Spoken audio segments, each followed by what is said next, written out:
Hello, YouTube. Welcome to my channel, Marriage, Politics, and Sports.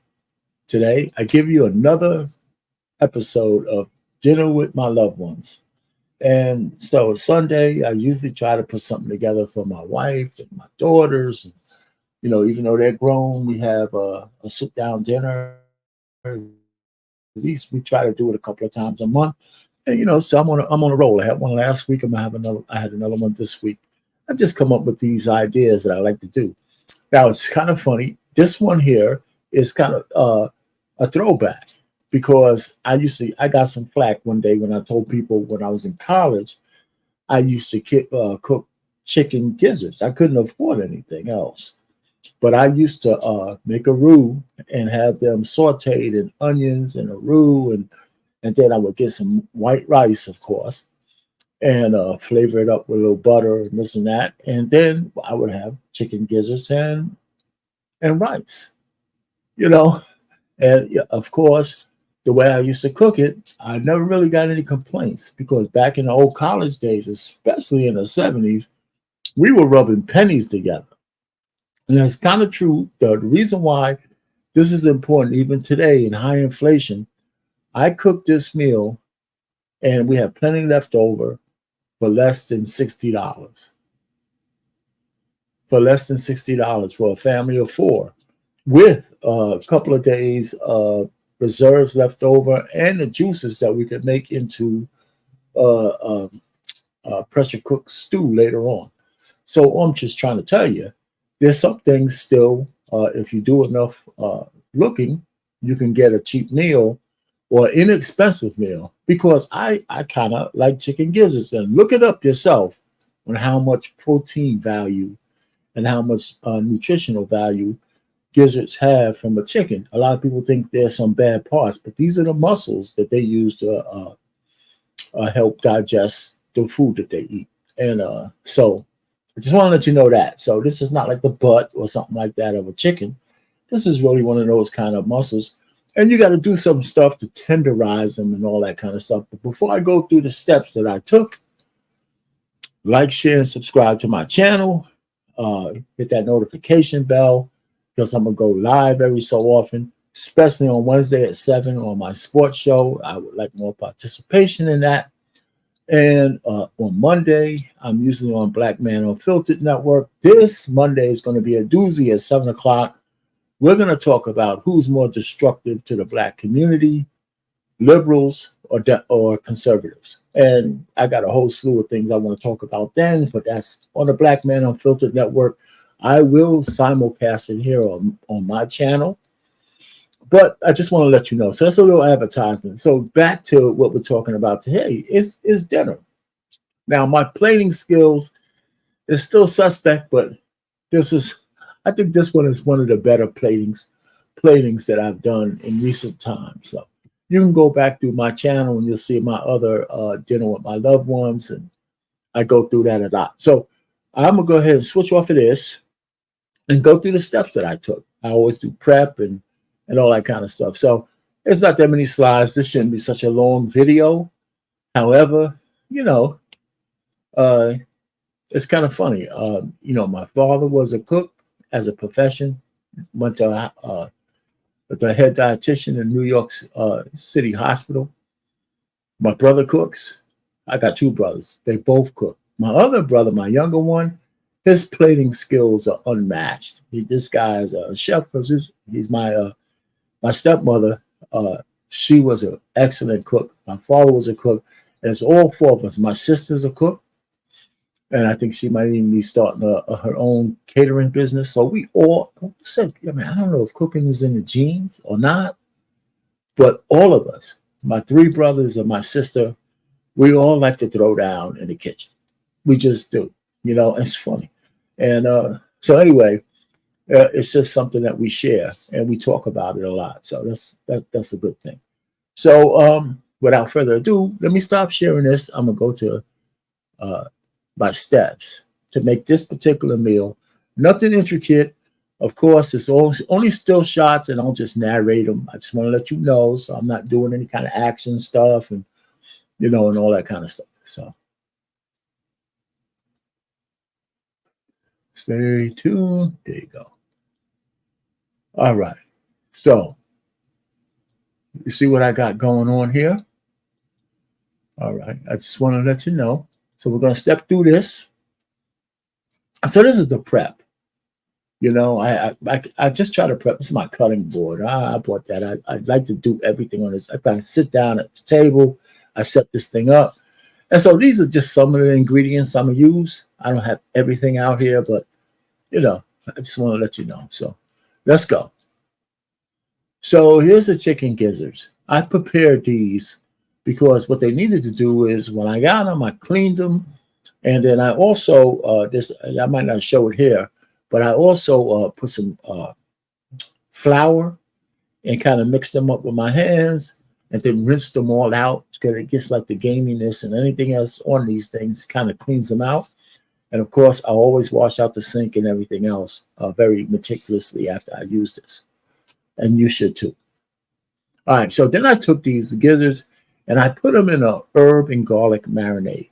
And then I had them in there for maybe around 3 hours, right? Because, you know, you want to kind of tenderize them. So this is just the beginning of the process. All right, so I had some shallots, which is really a fancy way of saying small onions and some garlic. And this is what I'm start to use as a base for my stir fry. So I chop all this shit up, man. You know what I'm saying? Yeah, you know, so and that's my handy trusty knife there. I like that. I have it nice and sharp. So here they are and all in the bowl. And I kept them separate from everything else I have right now because I put this stuff in first so they can kind of, you know, put them in some oil, olive oil, and let them go ahead and kind of render down before I put the rest of the stir fry in. All right, so carrots. I cut some carrots up, cut all the peppers up, green, orange, yellow, red. You know, I cut these peppers up. You know, so I have a lot of stuff for the stir fry. So this is just the beginning. So you got carrots, you got the peppers. Right, so this is how they look. So a reason why I put them in the colander is so I could kind of did an additional wash to make sure, you know, it's no grit, no this. And they were pretty clean coming out of the bags. But I always want to make sure. And underneath this, I had a whole bag of mushrooms that I had already cleaned previously. So that's what's in here. So I washed them out. This is full too. This is not a small thing. It's kind of full. All right. So this is for the prep for the gizzards because I'm putting them in the smoker. So like I said before, anytime I smoke anything in a pan, or any meat or fish, I always like to put onions as a base. Sometimes I put peppers and other different herbs and stuff. But this one I wanted to keep it simple. I just put some sweet onions down there. And then here's all the marinated chicken gizzards. I cut them in half. You know, a lot of them I cut them in half. So, you know, I can open up the flesh. I took a few tendons out. Not all of them, but a lot of them I did. And then I put them in this thing. And then I put them in the smoker. So after I used my cutting board for the meat, I had to clean it off with this power wash. You just squirt the whole damn thing, and you want to make sure you clean your board. Anytime I had parchment paper down, but that still wasn't good enough. So, you know, some of it kind of bled through. So you clean your board off. Just make sure that anytime you fool around with meats or poultry, and you want to keep using it, you got to clean the damn surface area, make sure you don't carry any salmonella and that. So just wanted to say that so you guys knew that I know. You know what I'm saying? Anyway, so I got some broccoli, some zucchini, and some corn. And I did the same thing here. I rinsed these off because I wanted to add this as well. But I had a separate, there's so much I had, so I had to have a separate colander for that one to clean those off. And it just didn't come out as clean as I wanted to. Usually, so you see them all here. This is my shallots and garlic, the broccoli, the peppers. And so I have this big pan. I use this pan on my stove goes over 3 burners.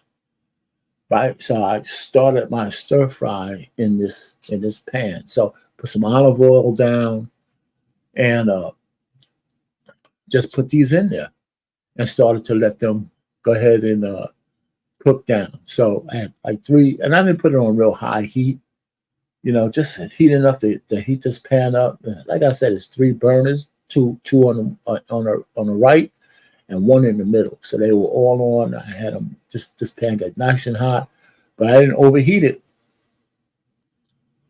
All right. So then when these came out of the smoker, you know, uh, and I tasted it. It tastes good. It's a lot of flavor in this from the chicken broth, the onions, the gizzards. They all came out pretty good. Gizzards are kind of tough, but it was like 2 hours in the smoker with cherry wood and apple wood mixed. Then I just, at first I was just trying to skim the gizzards and put them in here, but I just unloaded everything in there, the onions, everything. So this has all kinds of flavor. I had some other chicken bouillon that I put in here, a little bit of soy sauce.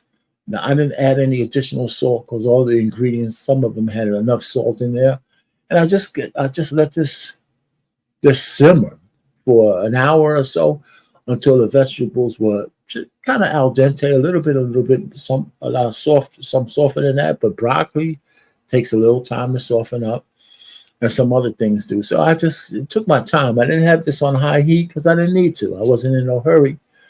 And so that's what I did.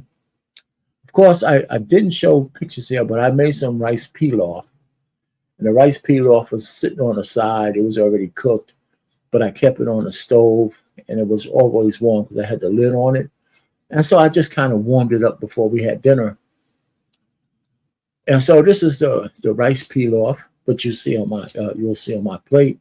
Here's the stir fry with the gizzards in there and all that stuff and ingredients. I took like I said, I took some of a good amount of the juices out of this so we could make that for some soup later on.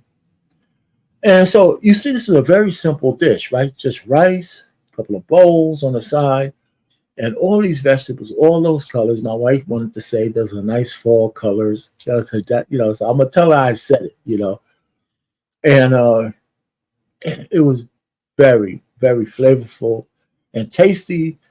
And this is the final plate, right?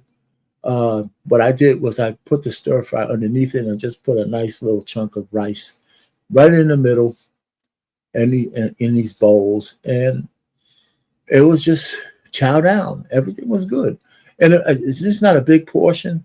And usually when I cook, somehow it's kind of crazy. My appetite is really not that high after I spend the day cooking. So, but on this one, the meal was light, kind of light, and I didn't overeat. And I was able to pretty much finish this one. No seconds, of course. But everything has so much flavor. The rice is rice pilaf, which I jazz up a little bit, but not this one. They have its own flavor pack. They say use oil, but I use butter. And so the rice pilaf was kind of sticky, but it's real soft.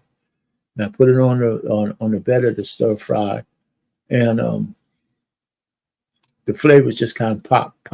Milk. I used some chili flakes in there, some pepper, a little bit more garlic, because I had a lot of garlic to begin with. And all that stuff kind of blended together. So this was a really pretty decent meal for cheap. To tell you the truth, it was an inexpensive meal. And it was good.